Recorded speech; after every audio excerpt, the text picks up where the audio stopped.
Varicose veins కి సరైన చికిత్స కోసం సంప్రదించండి ఎవిస్ హాస్పిటల్.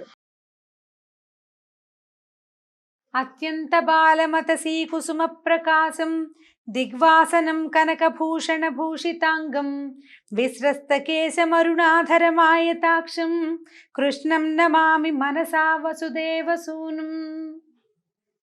భాగవత కథా సుధా తరువాయి భాగంలోకి వచ్చాం. కృష్ణుడు సుధాముడికి అనేక రకాల వరాలు ఇచ్చి అక్కడి నుంచి బయలుదేరాడు. బలరాముడితో కలిసి గోపబాలుడితో కలిసి మధురా నగరంలో తిరుగుతున్నాడనమాట. ఆ ముందుకు వెళ్తుంటే ఆయనకి ఒక అమ్మాయి ఎదురుపడింది. ఇది ఏంటంటే చేతిలో పెద్ద పాత్ర ఉందట. పాత్రలో పెద్ద పళ్ళె ఉంది. పళ్ళెల్లో చిన్న చిన్న పాత్రలు చాలా ఉన్నాయి. ఆ పాత్రల నిండా మైపూతలు అంటే గంధాలు అనమాట. పైన రాసుకునేవి క్రీములు లాంటివి అనుకుందాం, లేదా గంధం అని కూడా చెప్పచ్చు. అయితే పాత్ర అది పుచ్చుకుని అట్లా మోసుకుంటూ వెళ్తుంది. దాని ఆమె ముఖం ఎంత అందంగా ఉందోట, మహాద్భుతమైన సౌందర్యంగా ఉంది. కానీ ఎలా ఉంది, ఎలా పొట్టిగా ఉందన్నమాట. ఆమెను చూసి కృష్ణుడు అడిగాడు అనమాట, ఓ పద్మాక్షి, ఎవరు నువ్వు, ఇవన్నీ ఎక్కడికి తీసుకెళ్తున్నావు, నీ పేరేంటి, ఇవి మాకు ఇస్తావా అని అడిగాడు. అవి ఇవ్వు, చక్కగా నువ్వు ఎంతో బాగుంటావు, నీకు బాగా మేలు జరుగుతుంది అన్నాడు. ఓ చక్కనిదానా అని పిలిచాడనమాట. పద్మాక్షి అని పిలిచేసరికల్లా ఆ అమ్మాయి ఏంది, ఓ సుందరంగా నువ్వు భలే అందగాడివి, కానీ నన్ను వేధించద్దు, ఎందుకంటే అందరికీ అందాలు ఎలా వస్తాయి, నన్ను త్రివక్ర అంటారు, నేను కంసుడి దాసిని, అచ్చమైన మైపూతలు అంటే చక్కటి క్రీములు తయారు చేస్తుంది అనమాట. ఇది మా రాజు నన్ను చాలా మెచ్చుకుంటాడు, మీరు కూడా పూసుకుంటారా ఈ క్రీములు అని అడిగేసరికల్లా అయితే ఆయన నవ్వుతూ ఏం చేశారంటే నవ్వుతూ చూస్తున్నాడు అనమాట. ఆమెను కేసి చూస్తుంటే ఆవిడ ఏం చేసింది, దగ్గరగా వెళ్ళింది. ఆ గిన్నె పళ్ళెం పుచ్చుకుని వాళ్ళ దగ్గరికి వెళ్తుంటే ఆమెకు మంచి సంతోషం కలుగుతోందట. నవ్వు, చూపులు, మనసు, అసలు వాళ్ళ నవ్వు మొహాలు, వాళ్ళు తన కేసు చూస్తున్నా అంటే ప్రేమగా చూస్తున్నారు అనిపిస్తోంది అనమాట. ఒక సంతోషం పట్టలేక ఏం చేసింది, ఆ మైపూతలు ఉన్నటువంటి పళ్ళాన్ని చాపింది. తీసుకోండి అని దగ్గరికి వెళ్ళింది. వెళ్ళేసరికల్లా ఏం చేశాడు, తీసుకుని చేతులు రాసుకున్నాడు అనమాట. చేతులకు రాసుకుని ముఖానికి రాసుకున్నాడు, ఒకళ్ళకొకళ్ళు రాసుకున్నాడు. చల్లగా ఉంది, ఎంత బాగుందో వాసన అనుకున్నారు. నున్నగా ఉంది, నునుపుగా అయింది. అది రాసుకునేసరికి చెయ్యి నున్నగా అయింది. నవ్వుకున్నారు, అంతా సంతోషించారు. బాగా సంతోషించి ఆమె ఏమనుకున్నాడంటే, ఆయన పాపం ఇలా పొట్టిగా 3 వంకరలు తిరిగిపోయి ఉంది గూని అమ్మాయికి. పొట్టిది, మోకాళ్ళ దగ్గర, నడుం దగ్గర, మెడ దగ్గర 3 వంపులు వచ్చేసినాయి అనమాట. వచ్చి భూమికి దగ్గరగా ఉంది, ముఖం అందంగా ఉంది, దానికి చేతిలో విద్య కూడా ఉంది, పాపం ఆకారం లేదు. అందుకని ఆమె దేహాన్ని సరిచేయదలుచుకున్నాడు. ఏం చేశాడట, కాలు జాచి ఆమె నుంచుంది కదా, పాదం మీద కాలు పెట్టాడట. పాదం మీద కాలు పెట్టాడు. కాళ్ళు పెట్టి తొక్కి పట్టాడు. తర్వాత 2 చేతి వేళ్ళని తన 2 చేతులతోటి ఆమె గడ్డాన్ని ఇట్లా పట్టుకుని ఇట్లా పైకి లాగాడట. కింద పాదాలు ఉన్నాయి కదా, అవి ఏం పాదాలండి, భూమి ఆకాశాలని ఏకకాలంలో ఆక్రమించగలిగిన మహాద్భుత పాదాలు. వాటితోటి ఆమెను నొక్కి పట్టి 2 చేతులతోటి పైకి లాగాడు. మెడ పట్టుకుని గడ్డం దగ్గర పట్టుకున్నాడు అనమాట. లాగేసరికల్లా ఈ మొత్తం దేహం, ఈ వంకర టింకర్లుగా ఉన్న దేహం సాదాగా పైకి సాగి కృష్ణుడంత ఎత్తు వచ్చేసిందిట. అంత ఎత్తు వచ్చేసింది. ఆయన పాదాలే పాదాలు, చేతులే చేతులు. భూమిని తీసుకొచ్చాడు సముద్రంలోంచి. అటువంటి చెయ్యి, బలిచేతి దానం తీసుకున్నాడు ఆ చెయ్యి. దాంతో ఈ 2 చేతులతోటి పట్టుకుని ఆమెను లేవనెత్తేశాడు. ఒకే ఒక క్షణంలో మహాద్భుతమైన సౌందర్య రాశిగా అయిపోయింది. అమ్మాయికి ముఖం అందమైనదే, ముఖవర్చస్సులో సమస్య ఏం లేదు, శరీరమే త్రివక్రగా ఉంది. ఈ త్రివక్రగా ఉన్నటువంటి కుబ్జా స్వరూపాన్ని మహాద్భుతమైన మెరుపు తీగలాగా చేసేసాడు క్షణంలో. ఇట్లా తనని ముట్టుకుని ఇట్లా సాగదీసేసరికల్లా అమ్మాయి అసలు కళవళ పడిపోయిందనమాట. తన ఎదురుగుండా ఉన్నటువంటి మన్మథాకారుడైన ఈ కుర్రవాణ్ణి చూసి, మా ఇంటికి రా, నా దగ్గరికి నాతో పాటు ఉందుగానని చెప్పి ఆయనకు పైన ఉత్తరీయం వేసుకున్నాడు. ఆ ఉత్తరీయాన్ని పట్టుకుని లాగిందట, నాతో ఉండమని. అడిగేసరికల్లా నవ్వుతూ చెప్పాడనమాట. బలభద్రుని చూశాడు, ఇదిగో ఈ అమ్మాయి కూడా లైన్లోకి వచ్చిందని చెప్తున్నాడు అనమాట. వాళ్ళ అన్నయ్యని చూసి నవ్వుతూ ఏమన్నాడంటే, చంద్రముఖి, నేను వచ్చిన పని అయ్యాక మీ ఇంటికి వస్తానని చెప్పాడు. ఆ పని అవ్వాలి కదా, నేను వచ్చింది ఏమిటి, వచ్చిన వ్యవహారం వేరు, ఆ వ్యవహారం చూడకుండా ఇట్లా అమ్మాయిల వెనకాల వెళ్ళిపోతే ఎట్లా, అందుకని వచ్చిన పని అయ్యాక నీ దగ్గరకు వస్తానని చెప్పాడు. చెప్పి ఆమెను పంపించేసి ఈ వెళ్తున్న దారిలో పుర ప్రజలు ఒక్కొక్కళ్ళు పట్టుకొచ్చి తాంబూలాలు ఇస్తున్నారు. పువ్వుల దండలు, చందనాలు, మెళ్ళో చందనపు దండలేస్తారు, పువ్వుల దండలేస్తారు. ఆనందం పట్టలేకపోతున్నారు పుర ప్రజలు చాలామంది. ఆయన చూసి సమ్మోహనానికి, అంటే ఆ సమ్మోహనంగా ఉన్నటువంటి రూపానికి లోబడిపోతున్నారనమాట. సరే, క్రమంగా ఇలా వెళ్తూ ఏం చేశాడు, ఒక ధనుశాల ఉంది అక్కడ, అంటే ధనుస్సుల్ని అట్టెపెట్టే శాల ఉంది. అక్కడికి వెళ్ళాడు. వెళ్ళేసరికల్లా అక్కడ ఒక పెద్ద విల్లుందట. అది ఎలా ఉందంటే దేవేంద్రుడి ధనస్సులాగా మిక్కిలి గొప్పదై మేటి వీరుల చేత సంరక్షింపబడుతున్నటువంటి దుర్భేద్యమైన పెద్ద ధనుసు. దాన్ని రక్షించే వాళ్ళన్నారు, బాబు వద్దమ్మా ముట్టుకోకు, పెద్దది బరువు మీద పడుతుంది అని చెప్తున్నారు, వద్దంటున్నారు వాళ్ళు. దాన్ని ఏం చేశాడు, దాన్ని తనతో పాటు ఉన్నారు, అన్నయ్య ఉన్నాడు, ఇంకా గోపాలుడు, కొంతమంది ఆయన చుట్టాలు కూడా ఉంటారు కదా అందులో. వాళ్ళందరూ ఇది నీకేం లెక్క, ఎత్తి చూడు బాగుందో లేదో ధనస్సు. మామూలుగా ధనస్సు లాంటివి ఆయుధాలు ఏవైనా సరే మా సామాన్య ప్రజ అయితే ఊరికే చూసి అబ్బా ఎంత పెద్దదో, ఎంత బరువు ఉంటుందో, దీని చక్రం ఎంత పదునుగా ఉందో అనుకుంటారు. అవి ధరించగలిగేవాడు అంటే వాటిని వాడగలిగే శౌర్యం ఉన్నవాడు వస్తువుని ఎత్తి చూస్తాడు కదా, ఎత్తి చూడాలి కదా. ధనస్సుని ఎత్తి చూసి దానికి ఇది సరిగ్గా ఉందో లేదో తెలుసుకోవాలి. గదలు ఉన్నాయనుకోండి, దాని బరువు ఎంత ఉందో ఎత్తి చూడాలి. ఏ వస్తువునైనా అంతే, ఒక బల్లె ఉంటే దాని పొడుగు ఎంత ఉందో అది కరెక్ట్గా మనం వేస్తే వాటంగా వెళ్తుందా వెళ్ళదా పరీక్షించాలి కదా. వీటి పిల్లాడు ముట్టుకుంటూ ఉంటే వాళ్ళు వద్దు అన్నారు. వద్దంటే మిగిలిన వాళ్ళు నవ్వారు, రాక్షసులను చంపిన వాడికి నీకో లెక్క అన్నారు. అనగానే ఏం చేశాడు, దాన్ని పట్టుకున్నాడు పైకి, ధనస్సును పైకెత్తి. ముందు ధనస్సుకి అల్లెత్రాడు కట్టి ఉండదండి, ధనుస్సు వంపే ఉంటుంది, తాడు ఒక పక్కన చుట్టూ ఉంటుంది. సాధారణంగా ఏం చేస్తారంటే ఈ ధనుస్సుని తీసేటప్పుడు దాన్ని పట్టుకుని ఆ పైన ఉన్న అల్లెత్రాటిని ఏం చేస్తారు, దాన్ని ఓడదీసి బిగిస్తారు. అప్పుడే కరెక్ట్గా ఈ ధనుస్సు తాలూకు షేప్ మనకి తెలుస్తుంది. తీసి దాన్ని తగిలించాడు, అల్లెత్రాటిని తగిలించి ఏం చేశాడు, నారిని లాగుతారనమాట. లాగితే దాన్ని ధనుష్టంకారం అంటారు, ధనుస్సు యొక్క శబ్దం. ఆ నారి గట్టిగా లాగి వదిలితే జమ్మని పెద్ద శబ్దం వస్తుంది. అయితే ఇప్పుడు దాని డిగ్రీ సరిగ్గా ఉండాలి, అది ఎన్ని కరెక్ట్గా కుదిరిందా లేదా, దాని కోణం సరిగ్గా ఉండాలన్నమాట. ఏదైనా తేడా ఉంటే విరిగిపోతుంది. అది పరీక్షించటం కోసం ఈయన లాగేసరికి అది ఎట్లా ఉందంటే, లాగేసరికి ఒక మదపటేనుగు చెరుగడని విరిచినంత తేలికగా దాన్ని లాగి విరిచేశాడు. ఈ లాగేసరికల్లా మధ్యకి పట్టుకుమని విరిగిపోయింది. ధనస్సు విరిగేసరికల్లా ఎట్లాంటి శబ్దం వచ్చిందంటే మామూలు శబ్దం కాదు, అది చాలా పెద్ద ధనుసు, చాలా బరువైనది. అది లాగిన శబ్దానికే ఒక శబ్దం వస్తుంది, మెరుపులు ఉరుముతున్నట్టుగా ఉంటుంది. విరిగేసరికల్లా హడిలిపోయారు చుట్టుపక్కల జనం. ఈ యాగశాలలో ఉన్నటువంటి కంసుడికి భయం వేసింది. ఏంటో ఢామంది ఉలిక్కి పడ్డాడనమాట, భయపడిపోయాడు. అయితే వీళ్ళంతా ఏమనుకున్నారంటే, వాళ్ళ చుట్టూతా ఉన్న వాళ్ళంతా ఏమిటి ఈ పిల్లడు, వీడికి సందేహం లేదు, భయం లేదు, భక్తి లేదు, రాజుగారి ధనస్సుని విరిచేశాడు, ఇది సహింపరాని సాహస కార్యం, వీడిని పౌరుషంతో పట్టుకోవాలని చెప్పి ఆ చుట్టుపక్కల ఉన్న రక్షకులంతా వచ్చారు. వచ్చేసరికల్లా ఈ బలరాముడు ఈయన చేతిలో నుంచి ఆ విల్లు రెండో ముక్క లాగేసుకున్నాడు. విల్లు విరిగిపోయింది కదా, చెరుకో ముక్క పట్టుకుని ఆ ముక్కలతోటి వచ్చిన ఈ ధనుస్సుని రక్షించే వాళ్ళందరినీ చితకొట్టేశారట ఇద్దరు కలిసి. కొంతమంది పోయారు కూడా, పారిపోయిన వాళ్ళు పారిపోయారు, అక్కడే ఉన్న వాళ్ళు వెళ్ళిపోయారు అంతే. అక్కడి నుంచి ఈ విధంగా మధురానగర విహారం చేసి బయలుదేరి సాయంకాలం చీకటి పడకుండానే తమ విడిదికి వెళ్ళిపోయారు. ఈ వెళ్ళిన తర్వాత ఆ రాత్రి గడిచింది. మర్నాడు సూర్యోదయం అయింది. సూర్యోదయ వర్ణన, రాత్రి వర్ణన, బోల్డని వర్ణనలు ఉంటాయి, చాలా వర్ణిస్తారు పోతన్ గారు. ఓపికంటే నిదానంగా చదవగలిగితే అబ్బో బ్రహ్మాండంగా ఉంటుంది, చాలా బాగుంటుంది. మనకంత సమయం లేదు కదా, కాలాతీతం అయిపోతుంది. అక్కడి నుంచి పొద్దున్నే సూర్యోదయం అయ్యేసరికల్లా కంసుడు మల్ల యుద్ధానికి సిద్ధం చేయించిన క్రీడారంగం చాలా బాగా అరేంజ్ చేశాడండి. మధ్యలో మల్ల యుద్ధం జరుగుతుంది. చుట్టూతా ప్రజలంతా కూర్చుని ఈ యుద్ధాన్ని చూడడానికి వీలుగా చక్కగా ఏర్పరిచారు. కమ్మని కస్తూరి జలంతో బంగారు అనే మట్టి పరిపించారట అక్కడ. అంటే మల్ల యుద్ధం చేసేటప్పుడు కింద ఇసుకలో యుద్ధం చేస్తారు. ఆ మట్టిని మెత్తటి మట్టి తెప్పించారట, బంగారపు రంగు మట్టి. అందులో బురద గిరద లేవు, రాళ్ళు రప్పలు లేవు, నీట్గా క్లీన్గా జల్లెడ పట్టిన రజన్ లాంటి మెత్తటి మట్టి. అక్కడి నుంచి కస్తూరి జలంతో తడిపారట. చుట్టూతా గంధపు కర్రలతోటి కంచెబెట్టారట. గొప్ప గొప్ప పూలదండలు, అలంకారాలు ఎన్ని చేశారో, అంటే బ్యూటిఫుల్గా కనపడుతోంది అనమాట. ఎడదెగని వాద్యాలు అంటే డమడమడమ మోగుతున్నాయి అనమాట. పుర ప్రజలంతా ఈ మల్ల యుద్ధం జరుగుతుంటే ఆసక్తిగా ఉంటుంది. అప్పట్లో అవే ఉండేవి మరి, ఆసక్తిదాయకమైన క్రీడలు.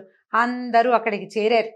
జనం అంతా సిద్ధంగా ఉన్నారు. ఈ కంసుడి తాలూకు సైన్యం అంతా రెడీగా ఉందన్నమాట. జరగబోయే యుద్ధానికి, ఆ తర్వాత జరగబోయే ఉత్పాతాలకి సన్నద్ధంగా ఉన్నారు. ప్రజలంతా ఉత్సాహంగా చూస్తున్నారు, ఏం జరుగుతుందో, ఏం చేద్దామో చూద్దామని. సరే, ఇప్పుడు ఏమైందట, మల్ల రంగానికి దగ్గరలో ఉన్నతాసనంలో, ఒక పెద్ద ఆసనంలో కంసుడు తన మంత్రులతో, సామంతులతో వాళ్ళంతా తనని సేవిస్తుండగా అందరు నమస్కారం అంటుంటే ఈయనకు లోపల మాత్రం భయం వేస్తోంది అనమాట. ఖేదంతో ఏం జరగబోతోందోనని, తన మృత్యువు సమీపంలోనే ఉందేమోనన్న భావంతో లోపల బెదురుతున్నాడు. పైకి గాంభీర్యాన్ని నటిస్తూ అందరి సేవలు అందుకున్నట్టుగా గంభీరంగా కనపడుతున్నాడు అనమాట. సమస్త సముద్రాలు ఉన్న మొలనూలుగా ఉన్న భూమండలాన్ని మోయడం మానుకుని నడిచొస్తున్నట్టుగా ఉన్నారట. కులపర్వతాలే నడిచొచ్చేస్తున్నట్టుగా ఉన్నటువంటి మల్లురు. అంటే మామూలుగా ఈ మల్ల యోధులు అనేసరికల్లా వీళ్ళు ఏదో సన్నగా బాడీ బిల్డింగ్ వాళ్ళ ఉంటారండి. మంచి నడకొండల్లా ఉంటారు. మనిషిని చూసేసరికి వాడే ఒక నడుస్తున్న కొండలా ఉంటాడు. ఎలా ఉన్నారంటే భూమిని కులపర్వతాలు మోస్తాయని చెప్తారండి. ఈ కులపర్వతాలు అంటే 8 దిక్కుల్లోనూ 8 ఏనుగులు దిగ్గజాలు పైనుంచి పట్టుకుంటాయని, కులపర్వతాలు కింద నుంచి మోస్తాయని మనకి శాస్త్రంలో అట్లా చెప్పబడింది. ఇవి కాకుండా కింద నుంచి ఆదిశేషువు ఇట్లా లేపి పెడతాడు అని. పర్వతాలని భూధరాలు అంటారు. అంటే కొండ ఈ భూమిని మోస్తాయట.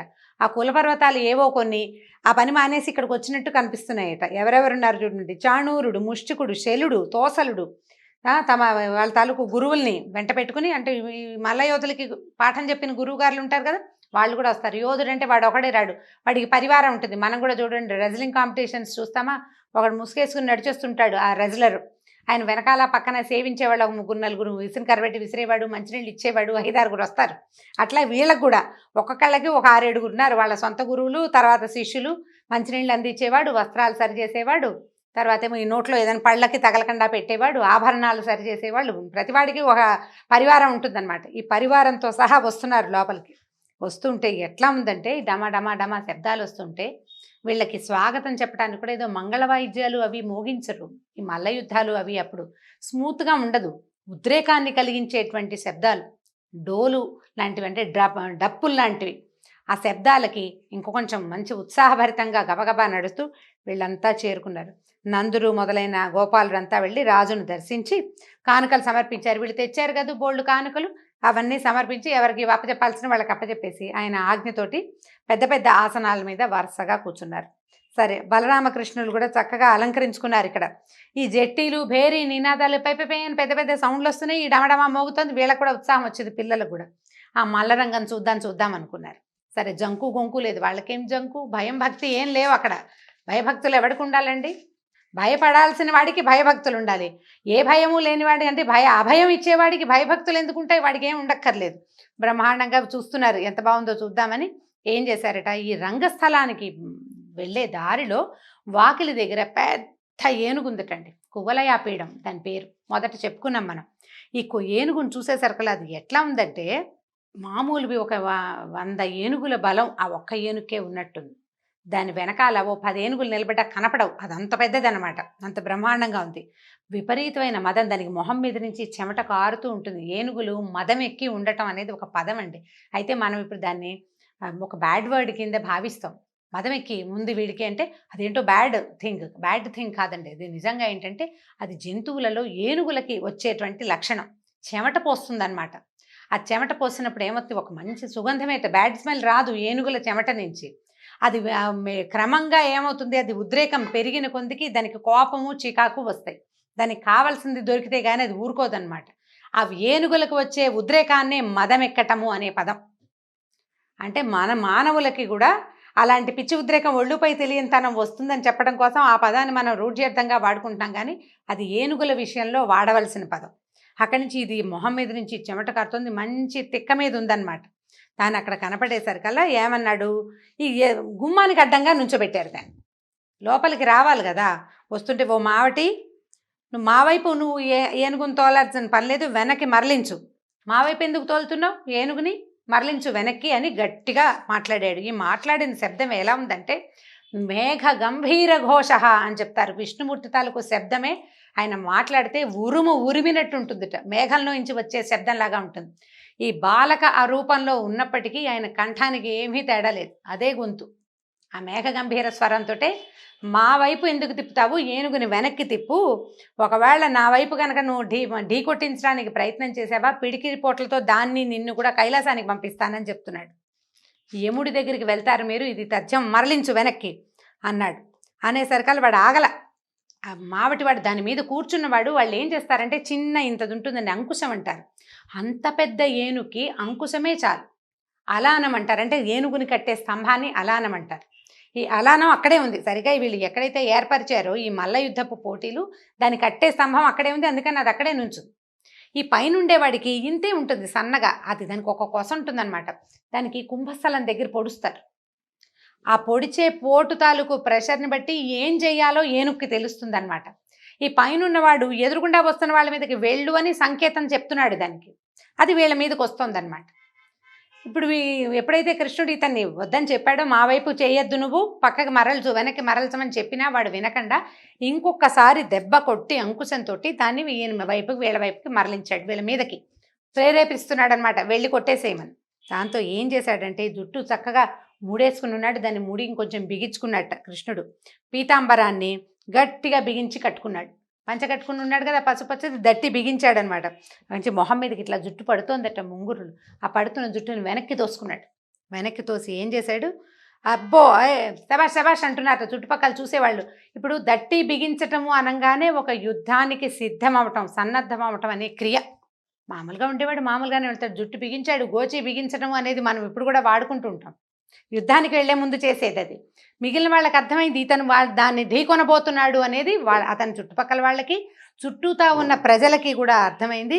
ఏం చేశాడు, ఎట్లా ఉందంటే కొండలని పిండి చేయగలిగేంత సత్తా ఉన్నటువంటి ఆ ఏనుగుని దగ్గరికి వెళ్ళేటట్టు దాన్ని సమీపించాడు.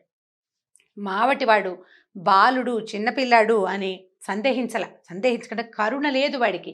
కంసుడి ఆజ్ఞానుసారి అయి ఈ గోపకుల శ్రేష్ఠుడైన శ్రీకృష్ణుడి మీదకి దీన్ని ఏనుగుని పూర్తిగా తోసేశాడు. పద వెళ్ళు ఢీకొట్టమని దానికి ఆజ్ఞ ఇచ్చేశాడు. పైనుంచి పొడిచాడనమాట, ఆయన మీదకి నడిపించేసరికల్లా ఇక ఏమైంది, ఇంకా అక్కడ చుట్టుపక్కల వాళ్ళ అంటే ఈ ఏనుగుల తాలూకు కాపలా వాళ్ళు, మావటి వాళ్ళు ఉంటారు కదా, వాళ్ళంతా కూడా చప్పట్లు కొట్టి ఈ కువలయాపీడాన్ని ప్రోత్సహించారు. సాధారణంగా ఏనుగుల ప్రోత్సాహం దేని మీదకి ఉంటుంది, వ్యక్తుల మీదకి ఉండదండి ఎప్పుడూ కూడా. ఇప్పుడు ఒక ఏనుగుని ఎందుకు పోషించేవాళ్ళు, రాజులు యుద్ధం కోసం పోషించేవాళ్ళు. ఆ యుద్ధం ఎలాంటప్పుడు ఎలా జరుగుతుంది, అవతల కూడా ఏనుగు ఉండాలి, దాన్ని ఢీకొట్టమని ప్రోత్సహిస్తారు, అప్పుడు ఏనుగు వెళ్తుంది. ఈ ఎదురుగుండా ఉన్నవాడు ఏనుగు కాదు, దానికి సగం సైజులో కూడా లేని బాలకుడు. ఇప్పుడు ఒక పిల్లవాడి మీద, ఒక మనిషి మీదకి దాన్ని ప్రేరేపించడం అనేది దానికి అలవాటు లేని పని, అది చెయ్యదు. ఏనుగులకు కూడా కొంత బుద్ధి ఉంటుంది కదా. ఇప్పుడు దాన్ని ప్రేరేపించాలంటే మావటివాడు అక్కడ గుచ్చితే కొంచెం దగ్గరికి వెళ్తోంది కానీ జోరోమని పడిపోవటల. అదే ఎదురుగుండా ఉన్నది ఏనుగైతే ఈ వాటికి ఎప్పుడో కొట్టేసేది. అది ఎందుకు కొట్టలేదంటే ఎదురుగుండా ఉన్నవాడు వ్యక్తి అని, బాలుడని దానికి తెలుసు. దాన్ని మరింత ప్రేరేపించడానికి చుట్టుపక్కల ఉన్నటువంటి మావట్లంతా కూడా చప్పట్లు కొట్టి దాన్ని ఎగసన దోశారు, వెళ్ళు కొట్టేసేయమని. పైన వాడి మాట పూర్తిగా అది వినదు. ఎప్పుడు వింటుంది, ఎదురుగుండా ఉన్నది ఏనుగైతే, లేదా అది యుద్ధరంగం అయితే. ఇక్కడ ఆ పరిస్థితి లేదు కదా. దాంతో ఇది ఏం చేసింది, ఎట్లా అంటే ఒక్కసారి తుళ్ళిపడింది చప్పట్లు వినేసరికల్లా, పద అని ఎగసన దోసేసరికల్లా. దాంతో మృత్యుదేవతలాగా, కాలపురుషుడిలాగా, యముడిలాగా శ్రీకృష్ణుడి మీదకి దూకిందట ఏనుగు. దూకేసరికల్లా పైగా దీని మొహం మీద నుంచి మదజలం వస్తుందా, అది ఎట్లా ఉంటుందంటే అరటి పువ్వుల వాసన వస్తుందటండి ఏనుగు మదజలం. ఎవరైనా కావ్యాలు అవి చదివిన వాళ్ళకి తెలుస్తుంది. దీన్ని ఇలాంటి విషయాన్ని కాళిదాసు ఎన్ని చోట్ల వర్ణించాడండి. కుమార సంభవం, రఘువంశం కావ్యాల్లో కనపడుతుంది అనమాట. ఏనుగుల ముఖం మీద నుంచి వచ్చే ఈ మదజలపు వాసన ఒక రకమైన పువ్వుల వాసనని పోలి ఉంటుంది. అది కూడా అరటి పువ్వుల వాసన అని చెప్తారు.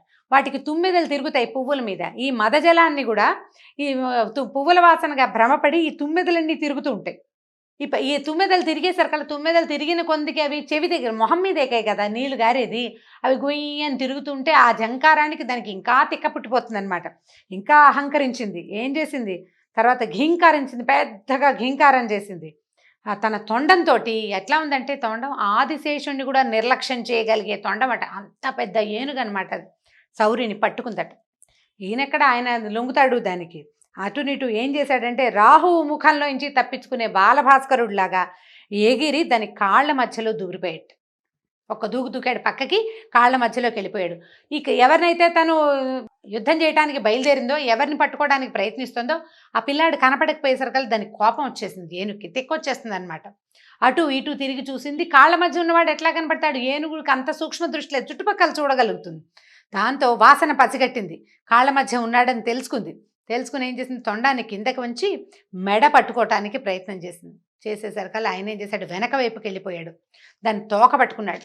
ఏనుగుకి తోక సన్నగా ఉంటుంది, దాని శరీరానికి దాని తోకకి సంబంధం ఉండదు. ఏం చేశాడు, దాన్ని పట్టుకోవటం ఏమిటి, అంతకుముందు చాలా సార్లు ఆయన ఆవు దూడల్ని వాటిని వీటిని ఎత్తి విసిరేశాడు. గుర్రాన్ని విసిరేశాడని కూడా విన్నాం. అంత ఏనుగుని తోక పట్టుకుని విసిరేశాడట, గిరగిరా తిప్పి విసిరేశాడు. ఇక అటు ఇటు ఆయన పక్కకు పడేసరికల్లా ఆ ఏనుగు దానికి తిక్క మీద ఉంది, పైగా వీడిని కొట్టాలి అని ప్రోత్సాహం ముందే పొందింది. అది ఇతనే పట్టుకున్నాడని, తన కాళ్ళ మధ్యలో నుంచే వెళ్ళాడని అది తెలిసింది కదా, ఆ వాసన ఒకటి తెలుస్తుంది, ముఖం గుర్తుపడుతుంది. దాంతో కింద పడినా సరే అది మళ్ళీ పరిగెత్తుకుంటూ వచ్చిందట. ఇక తను కుడివైపుకి తిరిగితే ఎడం వైపుకి తిరిగి, అది ఇటు వస్తే అటు వచ్చి దొరకకుండా దాన్ని నానా తిప్పలు పెట్టాడు. తిప్పలు పెట్టి దానికి రొప్పి వచ్చేసింది, ఆయాసం వచ్చేసింది. కోపం ఉన్నప్పుడు ఆయాసం ఎక్కువ వస్తుంది. జంతువుకైనాను తను అనుకున్నది జరగకపోతే జంతువులకు కూడా కోపం వస్తుంది. ఇక అటు తిరిగింది ఇటు తిరిగింది. ఇంకా ఏం చేశాడట ఈయన, ఒక్కసారి ఎగిరి కుంభస్థలాన్ని భేదించాడు, మొహం మీద కొట్టాడు 2 పిడుగుద్దులు. కొట్టేసరికల్లా ఈ ఏనుగుల కుంభస్థానంలో ముత్యాలు ఉంటాయటండి, రత్నాలు కూడా ఉంటాయి. ఇది కూడా మనకి కావ్యాల్లోనే కనపడుతుంది. సాధారణంగా ఇప్పుడు మనం మామూలు వాళ్ళంటే ఏమనాలి, మన ఛానల్స్లో చూస్తుంటాం కదా, అబ్బే అలాంటివి ఏమి ఉండవండి అంటారు. ఉండకపోవచ్చు, కానీ పాతకాలపు ఈ పుస్తకాల్లో కానీ మనకి పురాణాల్లో కానీ కావ్యాల్లో కూడా ఏనుగు కుంభస్థలంలో ముత్యాలు అవి ఉంటాయని, మంచి ముత్యం ఏనుగు కుంభస్థలంలోనే దొరుకుతుందని చెప్తారు. ఈ కొట్టేసరికల్లా దాని ముఖం మీద నుంచి ఇది పగలంగానే ఎలా అయిందంటే, ఇట్లా ఎగిరిపోయిన ముత్యాలు, కుంభస్థలం పగిలి ఎగిరిన ముత్యాలు దాని కుంభస్థలపు తాలూకు నెత్తురు తగిలి రత్నాల్లాగా మెరుస్తూ అటు ఇటు పడిపోయినాయట. కొట్టేశాడు, బాగా పడిపోయినాయి దెబ్బలు. ఒకే ఒక పెద్ద కేక ఘీంకరిచ్చింది, చావు కేక అనమాట అది. అదేదో శౌర్యంతో ఘీంకారం కాదు, శక్తిని కోల్పోయి ఈ మొహం పగిలిపోయేసరికల్లా తొండం వేళ్లాడిపోయింది. ఎలా అయిందంటే అది తామరతూడులాగా వేళ్లాడుతూ పడిపోయిందట కిందకి. ఈ చుట్టుపక్కల వాళ్ళంతా పరమాశ్చర్యం పొందారు. ఈయన ఏం చేశాడు, దీని కింద పడంగానే దాన్ని ఏంటంటే, ఏనుగులకి వాటి బలము వాటి మదము వీటిలలో ఉంటుంది, ఏనుగు దంతాల్లో. దాన్ని ఏం చేశాడు, గట్టిగా మీదకి మెడ దగ్గర కాలేసి దంతాలు ఊడబెరికేశాడు. ఊడబెరికిన దంతంతో కొట్టాడు 4-5 దెబ్బలు.